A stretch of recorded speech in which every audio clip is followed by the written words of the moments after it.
Back news Adilabad జిల్లాలో మంత్రి జోగురామన్న పర్యటించారు. జైనాథ్, బేల, పిప్పల్ దరిలో పర్యటించిన మంత్రి 1,60 లక్షలతో నిర్మించిన విద్యుత్ సబ్స్టేషన్లను ప్రారంభించారు. కాపు భవనానికి శంకుస్థాపన చేశారు. ఆదిలాబాద్లో బసవేశ్వర జయంతిలో పాల్గొని జీవిత చరిత్ర పుస్తకం విడుదల చేశారు.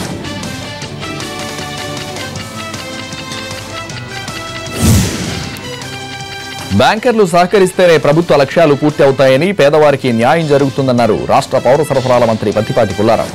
గుంటూరు జిల్లా చిలకలూరిపేటలో బ్యాంకర్లు, ప్రభుత్వ శాఖల అధికారులతో సమీక్ష సమావేశంలో పాల్గొన్న ఆయన అధికారులు పలు సూచనలు చేశారు. ఎస్సీ, ఎస్టీ, బీసీ, మైనారిటీ కార్పొరేషన్లు ప్రభుత్వ లక్ష్యాలను పూర్తి చేయాలని కోరారు. మేడేను విజయవంతం చేయాలంటూ కరీంనగర్లో సిపిఐ కార్యకర్తలు బైక్ ర్యాలీ నిర్వహించారు. క్లాక్ టవర్ నుండి పట్టణంలోని ప్రధాన వీధుల గుండా ఈ ర్యాలీ సాగింది. కేంద్ర రాష్ట్ర ప్రభుత్వాలు కార్మిక వ్యతిరేక విధానాలను అవలంబిస్తున్నాయని విమర్శించారు. కార్మిక లోకాల్ని మేలుకొలిపేలా మేడేను నిర్వహించుకోవాలన్నారు పార్టీ నేతలు. అసంఘటిత రంగ కార్మికుల హక్కులను పరిరక్షించాల్సిన అవసరం ఉందన్నారు.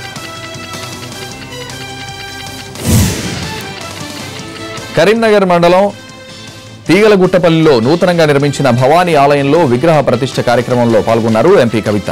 ఉరుకులు పరుగుల మీద సాగుతున్న జీవితాల్లో ప్రశాంతతను నిలపడంలో ఆలయాలు, ఆధ్యాత్మికత ప్రధాన పాత్ర పోషిస్తాయన్నారు ఆమె. ఆధ్యాత్మికత ద్వారా సమాజానికి మంచిని పంచే కార్యక్రమాలు కొనసాగాలన్నారు.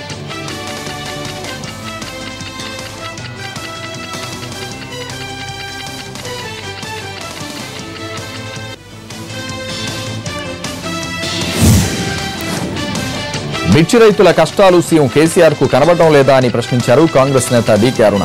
మిర్చి రైతుల్ని ఆదుకోవాలని డిమాండ్ చేశారామె. తెలంగాణలో 3,000 మంది రైతులు ఆత్మహత్య చేసుకుంటే వారి కుటుంబాలని సీఎం కేసీఆర్ పరామర్శించలేదన్నారు.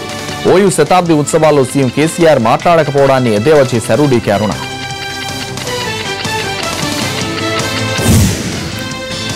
నిజాం సాగర్ ప్రాజెక్టు పరిధిలో పెద్ద ఎత్తున చేపలు చనిపోతున్నాయి. వారం రోజుల వ్యవధిలో 1,00,000 వరకు చేపలు చనిపోయాయి.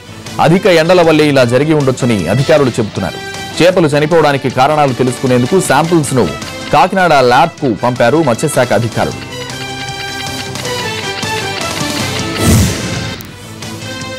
తెలంగాణ వచ్చాక వెటర్నరీ డాక్టర్ల నియామకాలు జరుగుతాయని భావించిన తమకు ప్రభుత్వం మొండి చేయి చూపించిందన్నారు రాజేంద్ర నగర్లోని పశు వైద్య విద్యార్థులు. గత వారం రోజులు వీరు ఆందోళన చేస్తున్నారు. ఉమ్మడి ఆంధ్రప్రదేశ్లో ఉద్యోగాల భర్తీ జరిగిందని, కానీ ప్రత్యేక రాష్ట్రం ఏర్పడిన తర్వాత రిక్రూట్మెంట్ అనేదే జరగలేదని ఆవేదన వ్యక్తం చేస్తున్నారు. 6 రోజులుగా ఆందోళన చేస్తున్న తమను కనీసం పట్టించుకునే నాథుడే లేడని వాపోతున్నారు. ఇప్పటికైనా తమ ఆవేదనను ప్రభుత్వం గుర్తించి పశు వైద్య విద్యార్థులకు న్యాయం జరిగేలా చూడమంటున్నారు.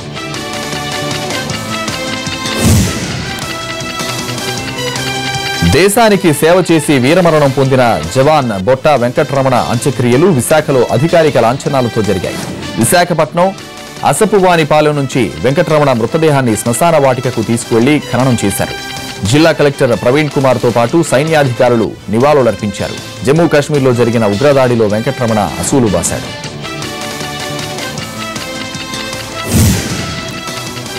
ఆలయాల్లో చోరీలకు పాల్పడుతున్న దొంగను పట్టుకున్నారు పెద్దపల్లి పోలీసులు. వరుస దొంగతనాలు జరుగుతుండటంతో నిఘా పెట్టిన పోలీసులు నర్సయ్య అనే దొంగను అరెస్ట్ చేశారు.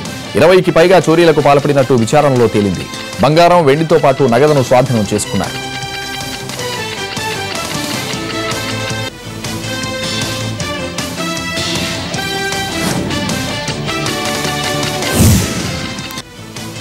తడిబ 60లో మరో షార్ట్ బ్రేక్ తీసుకుందాం. Stay with us.